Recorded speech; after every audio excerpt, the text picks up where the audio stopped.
সুপ্রিয় দর্শক, আসসালামু আলাইকুম। সবাইকে শুভ সকাল এবং জুম্মা মোবারক। অনেকদিন পর ভিডিওতে চলে আসলাম। আসলে পূর্বের অনেকগুলো ভিডিও জমা আছে, শুক্রবারের, শনিবারের, সোমবারের। তো সেগুলোই হচ্ছে আমি পোস্ট করতে পারিনি ব্যস্ততার জন্য, অফিসিয়াল কাজের জন্য প্রচণ্ড ব্যস্ত থাকায়। তো আজকে ভাবলাম যে আগের দিন দেওয়া হচ্ছে না, কিন্তু আজকে ভিডিওটা দিব না।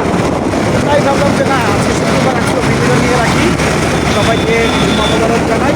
আর সেই সাথে সকালবেলার যে রাস্তার যে দৃশ্য সেটা একটু দেখো। এই যে দেখুন কি সুন্দর ফাঁকা রাস্তা, সবাই দেখুন কি চমৎকার ফাঁকা রাস্তা। শুক্রবার সকাল সকাল, যদিও রোদ উঠে আবার হচ্ছে একটু মানে হয়, মেঘলা আকাশ হয়ে যায়, রোদ চলে যায়।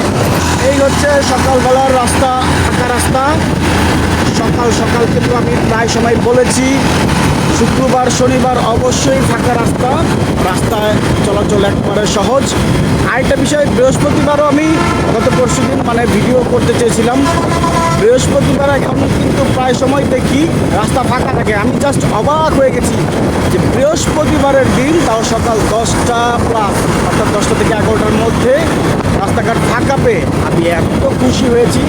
যদি আমার লেট হয়েছিল, আজকেও কিছুটা লেট, তো লেট হওয়ার জন্য কিন্তু আমি গত পরশু দিনের ভিডিওটা, গত কালকের এবং গত সপ্তাহের যে বৃহস্পতিবার ছিল সেই সপ্তাহের ভিডিওটা আমি নেইনি।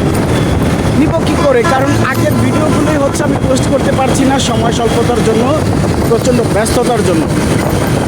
তো এখনও কিন্তু ব্যস্ত, জাস্ট মানে ওই যে অনেক দিন হয়ে গেছে যে ভিডিও নিচ্ছি না, এই জন্য আজকে শুক্রবার, আজকেও ভিডিওটা নিলাম, অন্য কোনো উদ্দেশ্য নয়। তো যাই হোক, সবাই সাবধানে গাড়ি চালাবেন, যে কোনো যানবাহন খুব সাবধানে ড্রাইভ করবেন। শেষে তার একটু বলে দিচ্ছি, শুক্রবার কিন্তু, শুক্রবার শনিবার বা যখনই রাস্তা ফাঁকা এবং এরকম যানজট মুক্ত পাবেন, একটু ধীর গতিতে যাতায়াত করার চেষ্টা করবেন, যেহেতু সময়ের চেয়ে জীবনের মূল্য অনেক।